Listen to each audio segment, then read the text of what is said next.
Welcome back to Lit Snippets, fellow bookworms.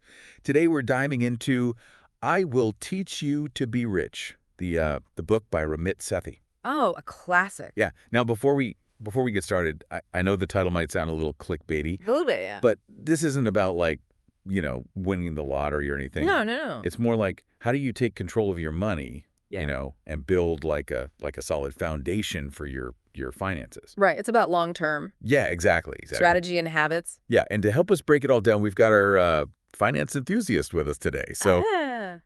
Hey everyone, excited to dig into this one. I read this book a couple times and it's helped me a lot personally.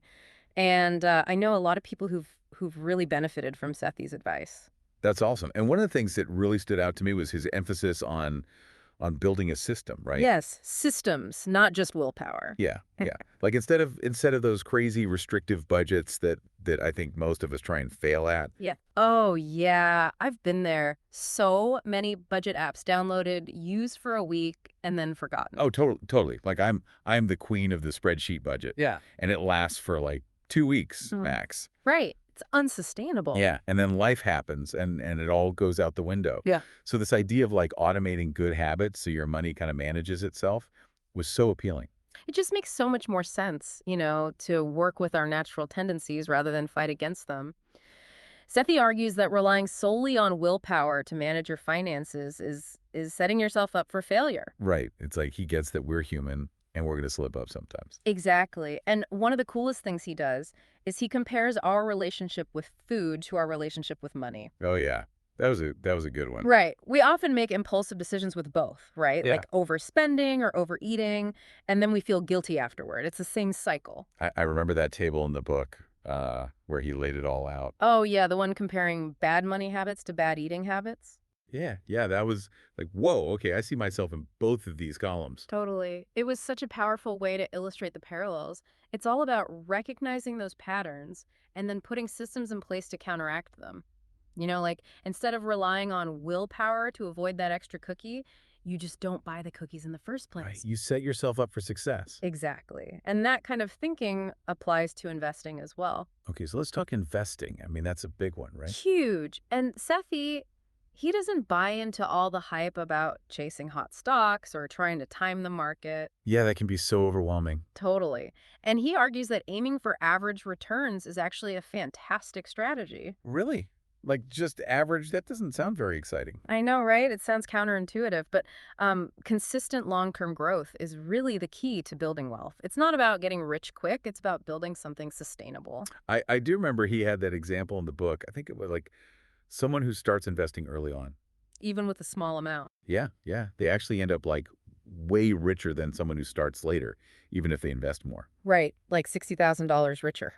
Yeah, it's crazy. Like the math, like it actually works out that way. It's the magic of compounding. Time is your greatest ally when it comes to A investing. time, not timing. So Exactly. that was a big takeaway for me for sure. And another thing that surprised me was his approach to credit cards. Oh, yeah. He flips the script on that one too. Yeah, he doesn't say, like cut them up, avoid them at all Oh, costs, no, no. He's all about using them strategically. like a tool. Exactly. Like he has a whole section on negotiating lower interest rates, waiving fees, all that stuff. Oh, I actually used one of his scripts to get a late fee waived once. I Oh, was I was shocked. really? It worked like a charm. That's amazing. I've heard that from so many people. Like his scripts actually work. Yeah, I felt like I was like, gaming the system or You something. kind of were. Yeah. And speaking of practical advice, I love that he doesn't just tell you what to do, but he gives you like a step-by-step plan to actually like set up your entire financial system. Yeah. He lays out a clear 6-week plan. Each week focuses on specific steps like choosing the right bank accounts, setting up automatic transfers, really practical stuff. That's so helpful because like I think a lot of us we know what we should be doing. Right. But we don't know where to start. Exactly. Mm. And he breaks it down into these really manageable steps. And he even dives into the psychology behind our money decisions. Oh, interesting. Yeah, like he talks about these invisible scripts that we all have, Like what do you mean by invisible scripts? like beliefs about money that we've picked up from our families, from society, all that. Oh, okay, I And see. these scripts, they can really hold us back without us even realizing it. Okay, so that's what we're going to dive into next. Hmm. How Sethi helps us uncover those money scripts and start like rewriting them. Exactly. It's all about taking control of your financial narrative and creating new beliefs that empower you. So we were just talking about those hidden money scripts Sethi dives into. What are some examples of those and how do they affect our finances?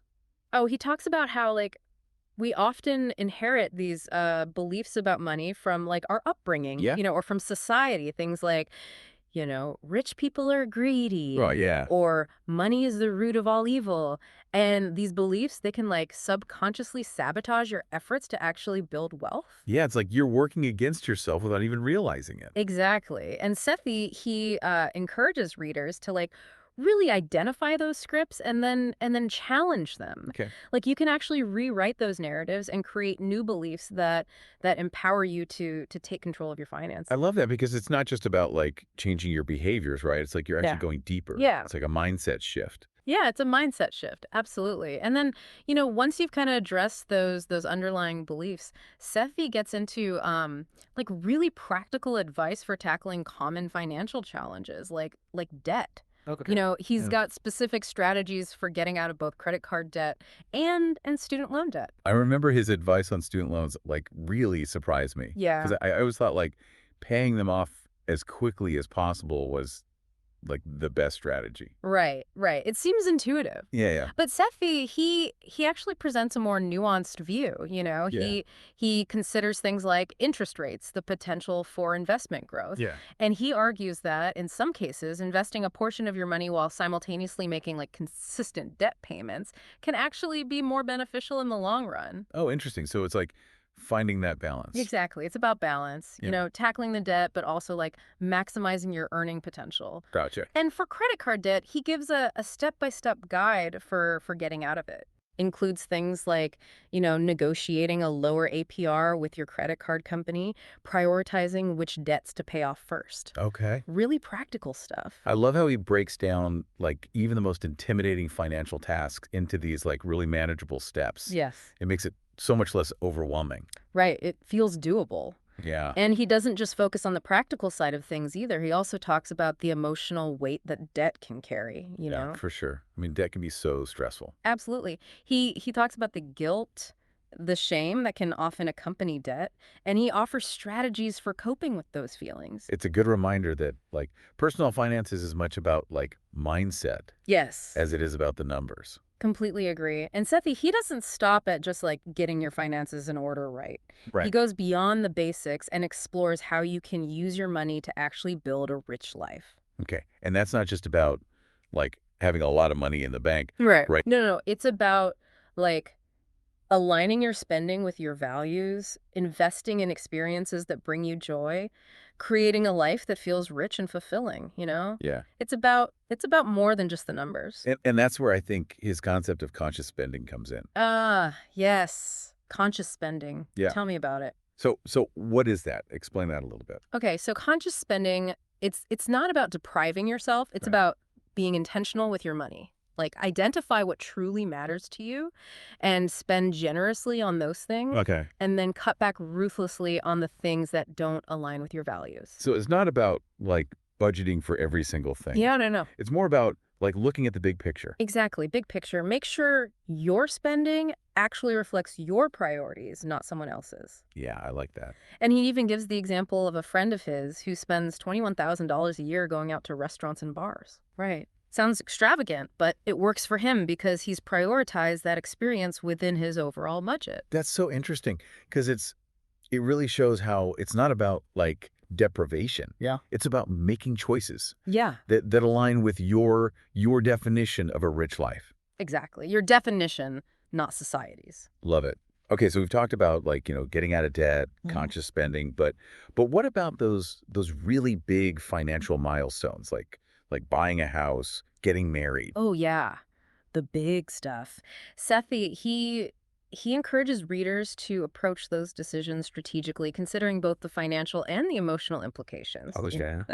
And he even gives tips on negotiating a raise, Oh. which is something a lot of people find super intimidating, Oh yeah, for sure. but he breaks it down. It's all about advocating for yourself, knowing your worth. Yeah, And he provides specific phrases, strategies to help you navigate those conversations effectively. that's so helpful. And then for weddings, he actually challenges the traditional notion of going into debt for a single day. Yeah, it's crazy how much pressure there is to, like, spend a fortune on a wedding. It's insane. And Sethi, he encourages couples to focus on creating an experience that's meaningful but also affordable. Yeah. He breaks down typical wedding costs Uh, and suggests ways to save without sacrificing, the specialness of the occasion. I mean, that's a conversation I think more couples need to have, right? Absolutely. Like, what are your Yeah. priorities? What Yeah. really matters? And then, since we're talking relationships, Sethi also emphasizes communication when it comes to finances, especially with your partner. But that's huge. Right. Like, money can be such a sensitive subject, For sure. but he provides tips for having productive money conversations, Right. setting shared financial goals. He even delves into the financial services industry a little bit, Right. and he challenges the idea that we always need to rely on financial advisors. Kind of just For a lot of people, managing your own finances and investing in low-cost index funds can be a much more effective strategy. yeah, that makes sense. It's about taking control, Yeah. right? So even though the book is packed with all these practical tips, Sethi also encourages readers to take ownership of their financial lives, and make informed decisions. Yeah, I love that. And that's where his advice on choosing the right financial products comes in. He breaks down different types of accounts like checking, savings, IRAs, 401ks, Okay. and he helps readers understand which options are best suited for their needs and their goals. It's like he's giving you the tools to build your own, like, financial toolbox. Exactly. So you're not reliant on someone else to tell you what to do. Right. And that sense of empowerment, I think, is what makes this book so valuable. Yeah. He's not just telling you what to do, he's teaching you how to think critically about your finances Right. and make choices that actually align with your vision for your life.